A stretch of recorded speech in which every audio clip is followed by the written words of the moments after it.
How to become mentally strong. আপনি মানসিকভাবে শক্তিশালী কেমন করে হবেন। আমাদের ভিতরে maximum people they have this problem that they are mentally weak. তাদের জীবনে কোনো কষ্ট আসলে, কোনো আঘাত আসলে, কেউ কোনো বাজে কথা বললে, বদনাম করলে, কটু কথা বললে, they become depressed, they become mentally weak. এবং এই মেন্টালি উইকনেসের জন্য অনেক মানুষ তাদের লাইফে গ্রো করতে পারে না, ভালো কিছু করতে পারে না, ইন ফিউচার ভালো জায়গায় রিচ করতে পারে না, তাদের গোলকে তারা রিচ করতে পারে না। সো আজকে আমি এতটুকু প্রথমে ইনশিওর করতে চাই যে আমি খুবই কোয়ালিফাইড তা আমি দাবি করছি না, আমি খুবই যোগ্যতা সম্পন্ন ব্যক্তি তাও দাবি করছি না। বাট আজকের এই video, if you watch this video from beginning to the last, I can say that you will be so motivated and you will able to be mentally strong inshallah taala। এটা আমি এতটুকু বলতে পারবো যে আপনি mentally strong হয়ে যাবেন আজকের পর থেকে। ফার্স্ট অফ অল আমি আপনাকে একটা টিপসের মাধ্যমে আজকের আলোচনা শুরু করব। সেটি হচ্ছে যে যদি আপনি মেন্টালি স্ট্রং হতে চান, the first rule is you have to know how to accept challenges in life। Challenge কিভাবে গ্রহণ করতে হয় এটা আপনাকে শিখতে হবে। আপনার লাইফে প্রত্যেকটা চ্যালেঞ্জকে আপনাকে অ্যাকসেপ্ট করতে হবে, প্রত্যেকটা মুহূর্তকে অ্যাকসেপ্ট করে আপনাকে লড়াই করা জানতে হবে। ওইটা ফেস করবেন কেমন করে, ওইটাকে সলিউশন করবেন কেমন করে, এই চ্যালেঞ্জটার মোকাবেলা করবেন কেমন করে, you have to know this.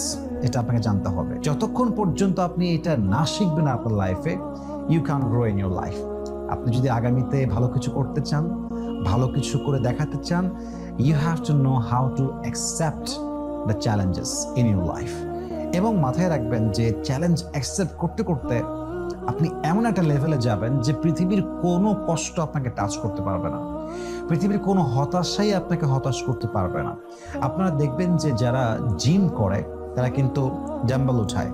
এই ডাম্বেল যখন উঠায় প্রথমে কিন্তু খুবই কষ্ট হয়, বারবার যখন ট্রাই করে, একের পরে এক, দিনের পরে দিন যখন ট্রাই করতে থাকে, একটা সময় কি মাংসপেশিগুলো শক্ত হয়ে যায়।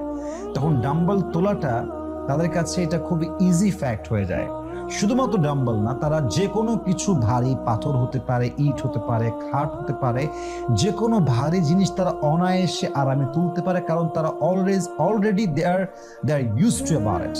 তারা ভারী জিনিস তুলে তাদের মাংসপেশি, তাদের বডি, তাদের শোল্ডার, এগুলো খুব শক্তিশালী হয়ে গিয়েছে। তো আপনি যদি অ্যাকসেপ্ট করতে থাকেন চ্যালেঞ্জগুলোকে, ফেস করতে থাকেন, বারবার সলিউশন করতে থাকেন, এবং আপনি জানেন যে I have to accept this, আমাকে এটা অ্যাকসেপ্ট করতে হবে, I have to face this, এটাকে আমার ফেস করতে হবে, and I have to find out the solution what ever it is, আমাকে সমাধান খুঁজে বের করতেই হবে।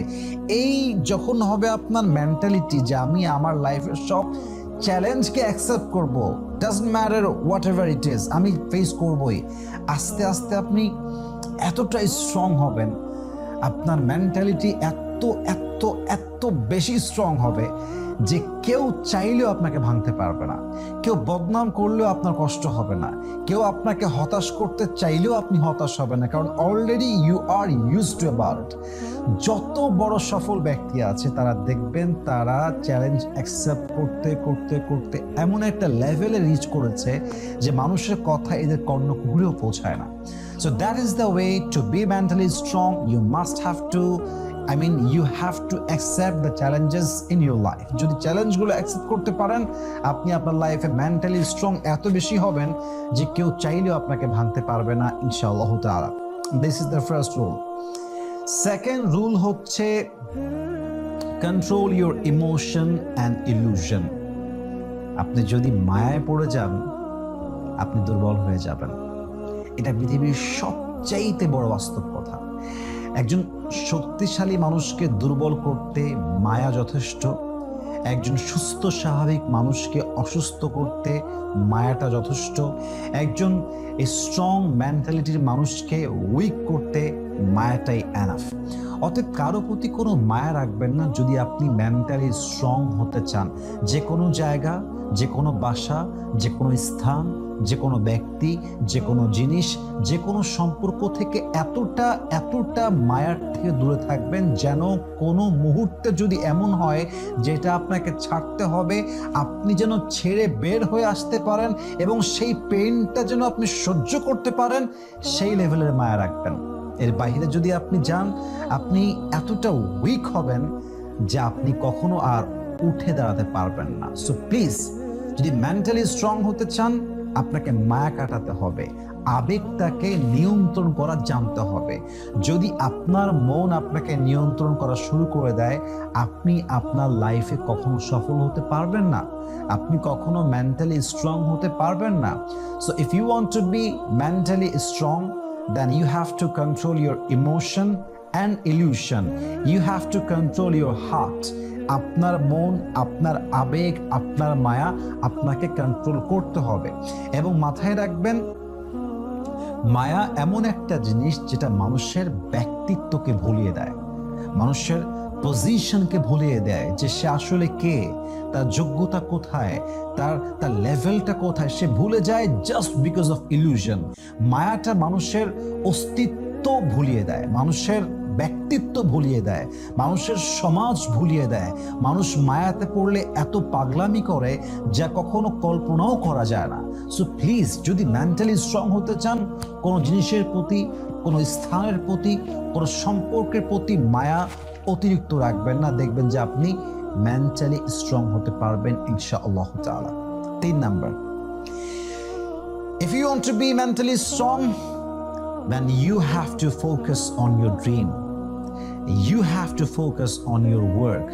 You must have to, you have to keep doing the work that you want to do in your life. মাথায় রাখবেন, যারা নিজেদের কাজে ফোকাসড, স্বপ্ন নিয়ে ব্যস্ত, যে আমাকে আমার গোল অ্যাচিভ করতে হবে, আমাকে আমার লেভেলে রিচ করতে হবে, আমাকে আমার স্বপ্ন নিয়ে কাজ করতে হবে, আমাকে আমার গন্তব্যে পৌঁছাতে হবে, এই মাইন্ড যারা বিলং করে, এদের উইক হওয়ার কোনো কারণই নাই।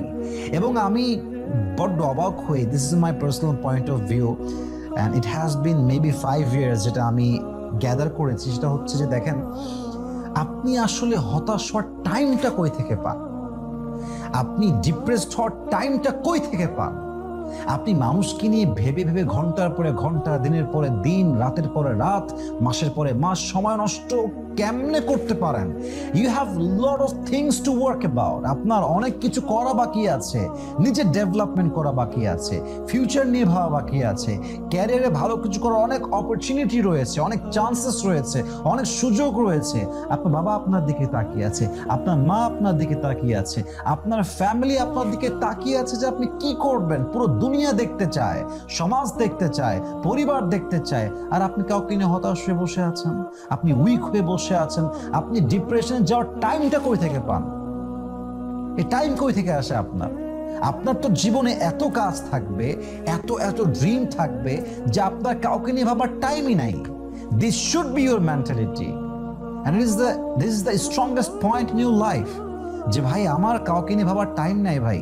আমি প্রায় বলি, যে কাজ নিয়ে ব্যস্ত হয়, যে তার স্বপ্ন নিয়ে বিজি হয়, যে তার ক্যারিয়ারে ফোকাসড হয়, কে তারে ছাড়লো, কে তারে ধরলো, কে মায়া করলো, কে করলো না, কে ভ্যালিউ দিল, কে দিল না, কে কল করলো, কে কল করলো না, কে কি বললো, কে কি বললো না, doesn't matter for him. He is just focused on his dream. সে তার স্বপ্ন নিয়ে ব্যস্ত আছে, পৃথিবীর কাউকে নিয়ে তার কোনো টেনশনই নাই। সো আপনি যদি মেন্টালি স্ট্রং হতে চান, you have to focus on your work. আমি আমার কাজ নিয়ে ব্যস্ত ভাই, পৃথিবী কে কি বললো I don't care about it, আমার ভাবারই টাইম নাই। এটা হচ্ছে একটা এমন মানুষের গুণ, যে মানুষটা মেন্টালি স্ট্রং। তো যদি মেন্টালি স্ট্রং হতে চান, আপনাকে আপনার কাজে মারাত্মক লেভেলের ফোকাসড হতে হবে। সর্বশেষ একটা কথা বলে শেষ করতে চাই, সেটা হচ্ছেই, যদি আপনি আপনার লাইফে মেন্টালি স্ট্রং হতে চান, আপনার ব্যর্থতা থেকে আপনি শিক্ষা গ্রহণ করবেন। ব্যর্থতাকে কখনো আপনি আপনার পরাজয় হিসেবে গ্রহণ করবেন না। হয় আমি জিতি, না হয় আমি শিখি। আমি কখনো হারি না, হয় জিতি না হয় শিখি। এই মাইন্ডটা বিলং করবেন। পৃথিবীতে যত মানুষ সফল হয়েছে, ইলন মাস্ক কতবার ঠকেছে, কতবার কত কিছু হারিয়েছে, হি স্টার্টেড অ্যাগেন, আবার সে শুরু করেছে। আপনি যদি আজকে সফল ব্যক্তিদের লাইফগুলো স্টাডি করেন, Steve Jobs, the owner of Apple company, সে তার ক্যারিয়ার শুরু করেছে জাস্ট একটা গ্যারেজ থেকে। একটা গ্যারেজ থেকে শুরু হওয়া কোম্পানি আজকে the most biggest company ever in the world. Could you imagine that? একটা গ্যারেজ থেকে শুরু হওয়া কোম্পানি আজকে পৃথিবীর সবচেয়ে লাক্সারিয়াস ব্র্যান্ড, সবচেয়ে মোস্ট এক্সপেন্সিভ ব্র্যান্ড। তো সে মানুষটা যদি একটা গ্যারেজ থেকে শুরু করে লেসন নিতে নিতে এই পর্যন্ত আসতে পারে, so why you are depressed, why you are sad? আপনি কেন হতাশ হয়ে যাচ্ছেন? আপনি যতবার হারবেন শিক্ষা নেবেন এবং শিক্ষা নিয়ে এটা ভাববেন যে I will never ever repeat the same mistake again in my life. যত কিছু হয়ে গেছে, নট আ বিগ ডিল। আল্লাহ রসুল সাল্লাল্লাহু আলাইহি ওয়াসাল্লাম শিখিয়েছেন, হেরে যাবা, পড়ে যাবা, গেট আপ অ্যাগেন, আবার দাঁড়িয়ে যাও। আবার পড়ে গেছো, গেট আপ অ্যাগেন, আবার দাঁড়িয়ে যাও। আবার পড়ে গেছো, গেট আপ অ্যাগেন। পৃথিবীর কোনো কিছুই স্থায়ী নয়। সফলতাও যেমন স্থায়ী নয়, অসফলতাও তেমন স্থায়ী নয়। পৃথিবীর সুখ যেমন স্থায়ী নয়, পৃথিবীর কষ্টও তেমন স্থায়ী নয়। অতএব যে কোনো মুহূর্তে আসুক না কেন লাইফ, অলওয়েজ ট্রাই করতে হবে get up again, try again, get lesson and get up again. Try your best to become the better version of yourself. যতবার হারবেন শিক্ষা নিবেন, সামনে আগাবেন। এবং একটা কথা মাথায় রাখবেন, জীবনে সফল হতে হলে কনসিস্টেন্সি প্রয়োজন। আপনার যদি কনসিস্টেন্সি না থাকে, আপনি যদি কনসিস্টেন্ট না হন আপনার কাজের প্রতি, একাগ্রতা না থাকে, কন্টিনিউয়াস প্রসেসে না করেন, আপনি আপনার লাইফের সামনে আগাতে পারবেন না। অতএব যতবার হেরে যাবেন শিক্ষা নেবেন and keep doing the same work, বারবার ওইটাই করে যাবেন। আশা করা যায় আপনাকে কেউ হারাতে পারবে না, আপনাকে কেউ দুর্বল করতে পারবে না, এবং আপনি হবেন পৃথিবীর সবচাইতে মানসিকভাবে শক্তিশালী একজন মানুষ। আল্লাহ আমাদের সবাইকে মানা বোঝা এবং আমল করার তৌফিক দান করুক। এবং আমি আমার কথা বলতে গিয়ে যে ভুলগুলো বলেছি বা কথা যদি ভুল হয়ে থাকে, আল্লাহ ভুলগুলো দূর করে দিয়ে সঠিক কথা অনুযায়ী আমল করার তৌফিক দান করুক। আসসালামু আলাইকুম ওয়া রাহমাতুল্লাহি ওয়া বারাকাতুহু।